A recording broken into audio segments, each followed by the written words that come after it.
إن في خلق السماوات والأرض واختلاف الليل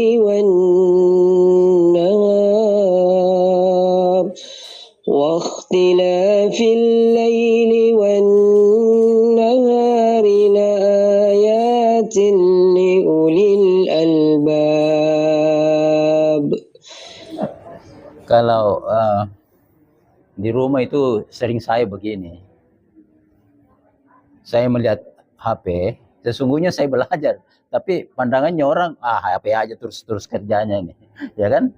Nah, jadi media sosial ini peranannya banyak sekali sebenarnya. Apabila kita mau kaitkan dengan taqarrub ilallah ini, pendekatan kepada Allah Subhanahu wa taala.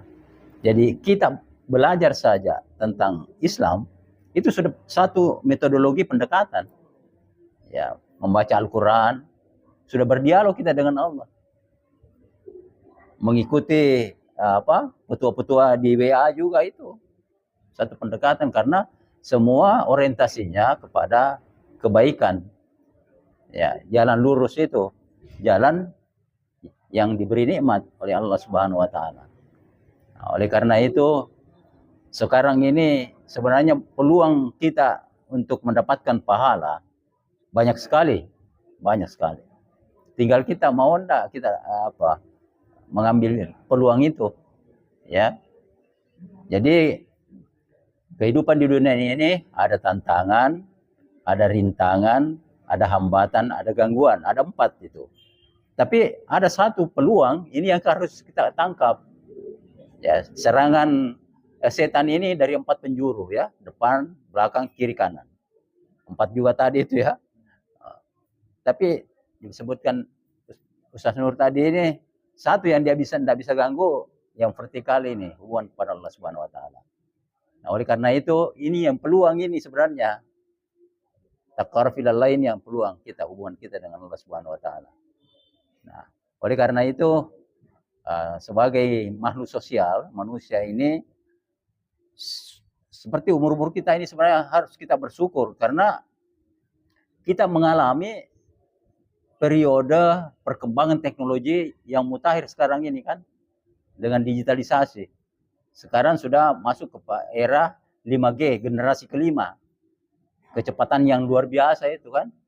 Nah, itulah sebabnya harus kita manfaatkan ini teknologi. Banyak orang yang sudah meninggal tidak mengalami seperti ini. Jadi kita syukuri betul-betul bahwa dengan teknologi ini kita harus manfaatkan untuk kepentingan agama. Ya, bagaimana kita bisa beribadah kepada Allah Subhanahu wa taala dengan menggunakan media sosial ini. Kalau yang negatif itu ya enggak usah ditangkap, abaikan saja. Ya, tapi yang kita perlu tangkap itu peluangnya. Oh, ini bagus, tangkap. Ini tidak baik, buang aja. Abaikan gitu kan. Nah, itu mungkin tambahan sedikit dari saya kaitannya dengan media yang sekarang ini, karena ini salah satu sebenarnya petunjuk juga dari Allah Subhanahu wa taala bagaimana kita bisa beramal lebih banyak dengan fasilitas-fasilitas yang ada. Ya, karena bisa jadi juga kita ada fasilitas tapi kita tidak manfaatkan. Termasuk ini media sosial, fasilitas untuk memperoleh pahala, tapi kita tidak manfaatkan, abaikan saja. Tidak usah ditonton itu, ceramah biasa-biasa aja. Ya kan, kan begitu. Ini karena godaan-godaan setan yang luar biasa tadi itu kan. Assalamualaikum warahmatullahi wabarakatuh. Waalaikumsalam. Tadi berbicara masalah pendekatan. Memberikan nasihat atau saran terhadap seseorang itu termasuk pendekatan juga. Bagaimana seandainya kita melihat dua orang ingin melakukan perkelahian dengan membawa senjata tajam, apa kita mampu untuk memberikan nasihat pada kedua orang itu? Apa kita berani memberikan nasihat? Ya. Assalamualaikum warahmatullahi wabarakatuh. Melihat orang berkelahi, kewajiban kita untuk bisa melerai sesuai kemampuan kita, ya. Kalau dianggap itu keadaannya membahayakan kita, pasti kita berusaha menghindar. Tetapi kalau kita lihat ini kita mampu untuk melakukannya, kita usahakan sesuai kemampuan kita. Ya. Kalau misalnya tidak ada orang lain, kan biasanya kalau berkelahi begitu banyak juga orang yang lain. Jadi satu-satu mungkin bisa merelai. Ya. Dan itu merupakan kewajiban sebenarnya kita untuk kewajiban kita. Jadi kita lakukan sesuai kemampuan yang ada. Ya. Kebaikan juga begitu keadaannya. Kalau kita mau menyumbang, ya sesuai kemampuan kita. Ya. Nah, begitu.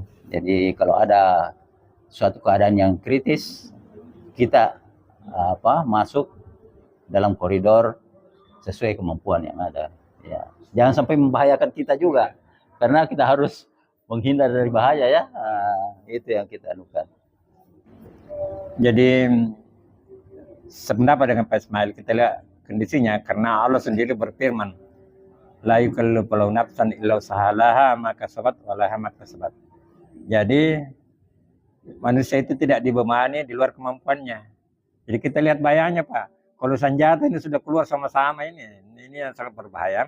Tetapi Pak, ini ada kebiasaannya orang-orang Arab itu kalau bertengkar itu ada yang berseru sallu ala nabi, itu mereka langsung berpelukan sallu ala nabi. Nah, itu ya. Jadi itu mungkin yang kita berserukan sallu ala nabi. Jadi salawat pada nabi. Nah, itu mereka biasanya biar bertengkar kalau ada yang sebut itu, maka itu mereka reda amarahnya. Itu dan langsung saluran Nabi Allahumma shalli ala Muhammad. Tapi diserukan saja. Nanti dia sendiri bersalawat secara lengkap, atau sekedar mengatakan sallu ala Nabi, salawat. Ya, itu bisa kita pakai Pak di antara kita sendiri. Kalau ada yang bertengkar begitu atau sementara hangat-hangat, sallu ala Nabi. Ya, itu kita pakaikan itu. Jadi ini bagus ini, tapi itu pernah dialamin. Kebetulan bapak saya pernah alami itu. Jadi keluar parangnya Pak, itu marah dan dia tegur. Rupanya tegurannya itu dengan sapaan yang bagus itu tidak jadi marah. Parang itu Pak diberikan ke bapak saya dan saya pernah gunakan itu. Diberikan itu. Jadi saya tidak tahu teks kata-katanya itu, tapi dia ada keluar parangnya itu, dia tegur begitu, dia serahkan. Jadi parang itu dan itu pernah saya pakai, waktu saya masih narik Pak. Dan itu diceritakan. Ini parang dari orang yang marah itu. Saya tidak tahu apakah ada tambahannya. Saya itu wallahualam, tapi hanya saya beri kenyataannya saja. Ya. Tapi yang bagus itu Pak, kita zikrullah saluran Nabi. Dan kalau bisa lagi Pak, itu kita lanjutkan dengan membaca ayat kursi. Ayat kursi. Saya pernah ada yang sakit Pak. Sakit itu, saya baru turun dari mobil, saya ayat kursi sudah berteriak di sana Pak. Itu saya pernah alami. Jadi luar biasa itu ayat kursi Pak. Kita kan bukan ayat kursinya, yang punya ayat kursi. Kadang-kadang kita lupa yang punya ayat kursi. Jadi kadang-kadang dipajang itu di rumah ayat kursi Pak, untuk mengusir katanya setan. Jadi tidak ada apa-apanya Pak itu kalau tidak dibaca baru. Jadi ayat kursi disimpan saja, tapi dibaca. Jadi ada itu kadang-kadang ayat-ayat disimpan untuk mengusir. Dia tidak akan mengusir Pak kalau tidak dibaca. Boleh jadi yang datang yang baca itu. Istighfar, bagus gitu. Istighfar. Boleh. Istighfar. Bahkan kita bisa menentukan astagfirullah. Jadi sebutan-sebutan zikrullah. Ya. Kalau itu Pak, ini saya alami. Karena saya dulu itu Kepsta itu saya belum Kepsta.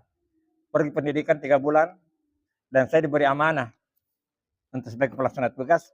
Pas hangat-hangatnya peristiwa ditolaknya pertanggungjawaban Habibie.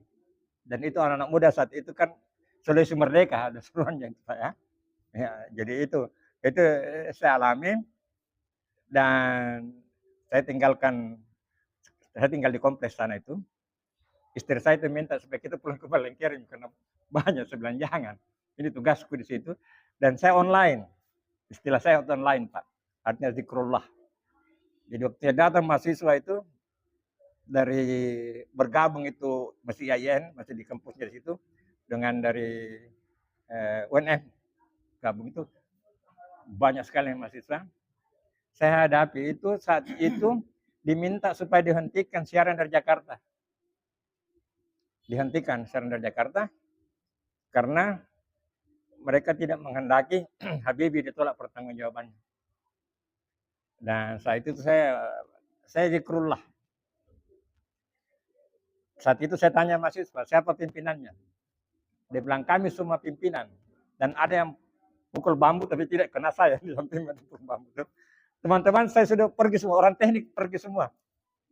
Saya bilang biarlah saya hadapi saja dia. Biar saya hadapi dia. Dan itu waktu saya keluar. Dari Jakarta nelpon direktur siap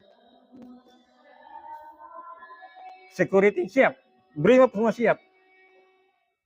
Tapi persoalannya kalau ada yang cedera itu bisa berbahaya. Dan ini kan media vital. Jadi itu waktu dia minta disiarkan langsung, tidak bisa. Karena itu memang belum seperti sekarang ini, harus perlu proses. Datang RCTI, hidup RCTI, pada RCTI juga tidak secara langsung, hanya diliput saja. Dan begitu saya balik ke kanan Pak, wali kota Pak Amiruddin Maula di samping saya. Dialah yang membantu saya mengamankan. Saya tidak hubungi Pak Amiruddin Maula Pak. Hanya menghubungi yang di atas saja, zikrullah. Dan kenapa Pak Amirullah mau hadir dan dialah mengarahkan. Ini satu peristiwa yang saya alami itu tentang kekuatan zikrullah. Jadi itu pengalaman ya bagi. Jadi zikrullah itu Pak, la haula wala quwata illa billah, itu kekuatan. Ya. Jadi kalau kita bersyukur kepada Allah, Allah akan mengaturnya. Kenapa wali kota hadir saat itu? Saya tidak menghubunginya. Kenapa dia hadir? Sampai kaget saya, Pak Wali Kota. Dan dia yang membantu, amankan. RCT, gurunya TVRI, saya punya lagu itu, diusir. Tidak mau, yang mau diterima RCTI. Itu pengalihan perhatian.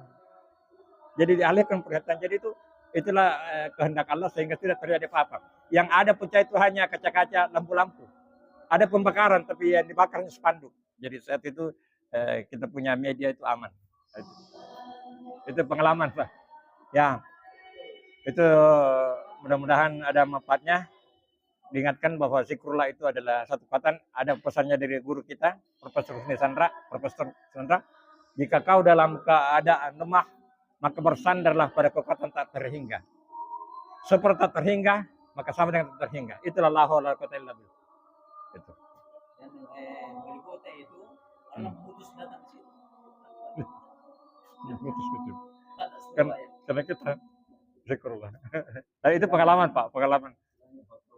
Iya. Mudah-mudahan ada manfaatnya. Akhirul kalam. Wabillahi taufiq wal hidayah. Assalamualaikum warahmatullahi wabarakatuh.